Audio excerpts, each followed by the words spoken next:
manipuler ci organiser entreprise de presse yi on applaudit on est d'accord et on soutient la démarche de l'État mais nañu ko def ci waxtaan ak ci dëgg ñun loolu la ñu koy laaj.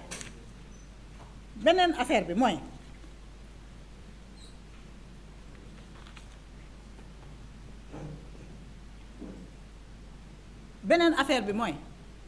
et dama ci bëgg a attirer l'attention des reporters boo nee yow da nga bëgg a ñoŋal la situation des reporters techniciens de la communication techniciens acteurs de la communication maanaam ñi nga xam ne ñoom ñoo composer les entreprises de presse mais est-ce que yow mën nga ñëw reporter bu nekk nga jox ko xaalis mënoo ko boo bëggee ñoŋal situation reporter yi te mu doon lu dëggu ci yow da nga koy jaarale ci entreprise de presse yi ni yeneen secteurs yi bénéficier d'une fiscalité favorable d'une fiscalité particulière ñi yeneen secteurs yi bénéficier d'accompagnement de l'État bu ñuy investir ñi yeneen secteurs yi bénéficier de la politique d'accompagnement de l'État da ngay ñëw nga jël say service nga mettre leen au service de ces entreprises de presse là ba pare nag boo defee li la war ba pare tegal nga ñu li ñu war a tegal yépp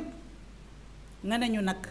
lii mooy critères yi pour doo mën a bénéficier de telle facilité bu boobaa amul patronat buy taxaw wala amul syndicat buy taxaw di la jàppale dans l'illégalité am du fonds de garantie dans d'autres États dañoo mettre en place même un fonds de garantie dem ci fonds de garantie boobu nga leb xaalis nga fay say salaire à temps et puis tu as 45 jours pour payer loolu yëpp ay solution la yoo xam ne ki nga xam ne moom moo ci mën a agir muy son excellence le président de la République bu ñu daje woon ak moom daañu ci waxtaan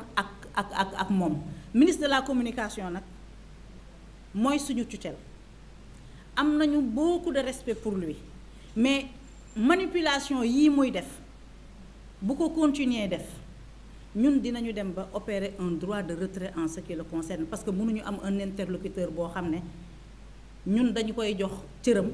bu bëggee wax ñu tijjil ko suñuy antenne te duñu manipuler ses propos ñun bu ñu waxtaanee ak moom ci sutura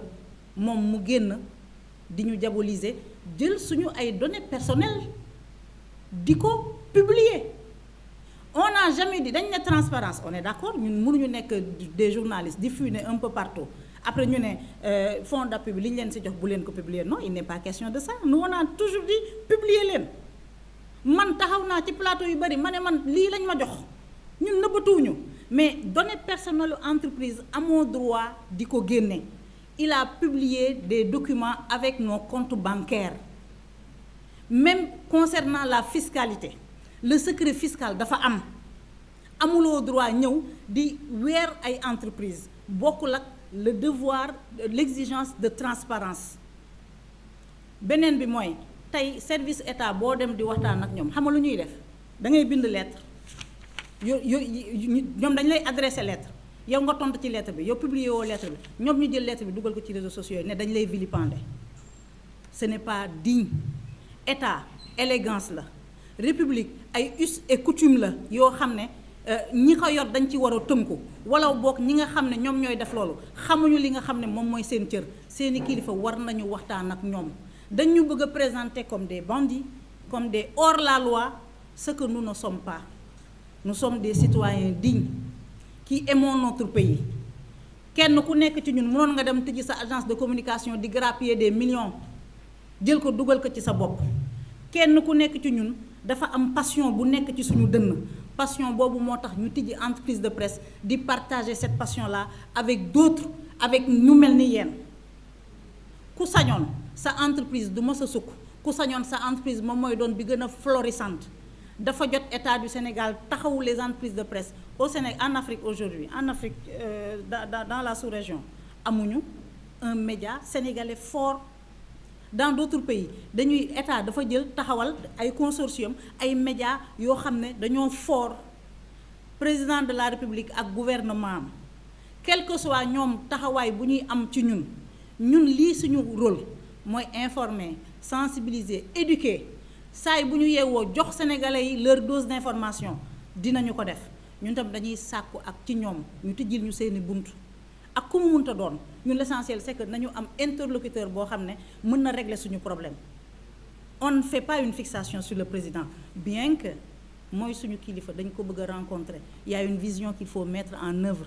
bëgg nañu waxtaan ak moom ndax moom moo leen jiite ñoom ñëpp mais muy ministre des finances muy ministre de la communication muy ministre du travail bëgg nañu toog mën a waxtaan ak ñoom ba trouver li nga xam ne moom mooy solution ci problème yi te it bu ñu perdre de vue ne ñun ñëpp on est embarqué dans la même barque képp ku xalaat ne boo fragiliser l'entreprise de presse wala képp ku jàpp ne c'est un combat du patronat yaa ngi nax sa bopp am na situation yoo xam ne dañuy li ñuy xeex ni yëpp c'est pour ne pas en arriver à cela li ñuy xeex ni yëpp di yëglu di wax ak opinion publique nationale internationale bi c'est pour ne pas en arriver à entendre que tel média def na plan social mais ce sont des chefs de famille ce sont des jeunes dames ce sont des jeunes des hommes qui vont se retrouver sans emploi te secteur média mooy secteur bi nga xam ne da ngay gàddu loo mënul xam ngeen bu baax da ngay nekk di recruter nit ñëw ci sa entreprise def fa stage mu am yenn qualité yi nga gàddu parfois ñun li ñuy def humanitaire sax gëwuma ndax yeneen secteurs yi dinañ ko def dañuy former dañuy accompagner dañuy yar dañuy yee dañuy yiir c'est un secteur boo xam ne noblesse dafa sous-tendre suñuy action gouvernement bu président de la République daf ñu war a taxawu jàppale ñu et encore une fois que personne ne vous fasse croire que ñun dañu nekk di exécuter les plans de lutte politique de quelqu'un ñun li ñu ñor mooy la viabilité de nos entreprises li ñu ñor mooy bu weer bi deewee ñu mën a def face à nos cotisations à nos salaires à nos charges de fonctionnement et que ñu mën a am lu ñu investir loolu rek moo ñu ñor leneen ñoruñu gis nga jour bu ñoom bu ñu tijjee seeni buntu waxtaan ak ñun ñu trouver une solution kenn duñu dégg dinañu mën a waxtaanee yeneen pàcc yi nga xam ne dafa yitteel li nga xam ne moom mooy suñu secteur. Le ministre de la communication dafa def une erreur d'approche ministre de la communication warul nekk di déglu ay nit yoo xam ne xamuñu bu baax le secteur de la presse di ko jëlloo yenn décisions yi di ko jëlloo yenn postures yi ça ne l'honore pas et dañu koy rappeler une fois dañu koy tàllalaat loxo bëgg nañu waxtaan ak moom li muy wax yëpp plateforme bi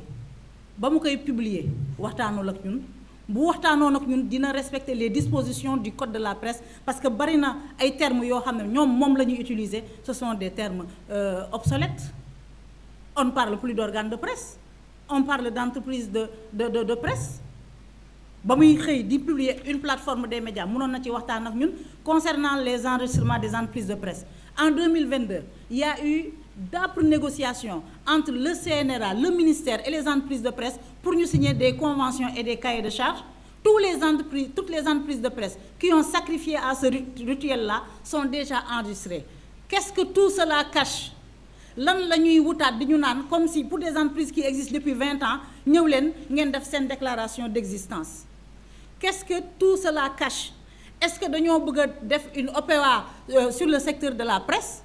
Est-ce que dañoo bëgg a favoriser des groupes internationaux ñu ñëw gën a am doole? Est-ce que dañoo bëgg a noppiloo nee nañu jàppuñu journaliste d'accord nee nañu dagguñu signalu kenn d'accord mais balaa nga naan naam nga ne fa situation bi bu continuer dañuy noppi. Est-ce que c'est un moyen détourné de nous faire taire? On se pose la question parce que boo ñëwee nga tëj lépp mayoon nit ñi ñu waxtaan. nit ñi yaakaar li nga xam ne moom mooy seeni recette publicitaire ak seeni convention pour fonctionner amatuñu ko bu yàggee am na ñoo xam ne dinañu tëj bu média tëjee journalistes yi dañuy noppi bu benn média tëjee c'est encore acceptable mais si ce sont 10 médias qui ferment on est en train de faire taire toute une corporation boo leen yeewoo amu leen loo leen demee reportage amu leen loo leen monteur bu leen montel ngir seen élément doo leen wax loolu la ñuy wax ne loolu la ñuy poser wu des questions ne est-ce que dafa am une tentative de musellement parce que musellement du rek obstacle wala entrave bu ñuy apporter aux libertés de la presse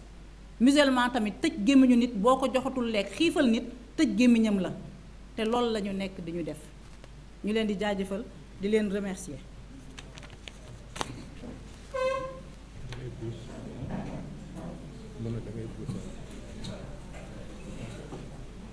Nous remercions notre consoeur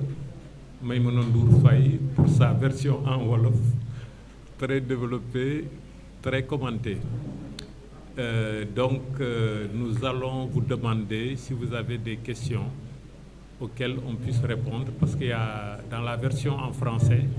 nous avons omis certains aspects. Peut-être que vos questions donc, permettront d'en parler. Il n'y a pas de questions, tout est clair.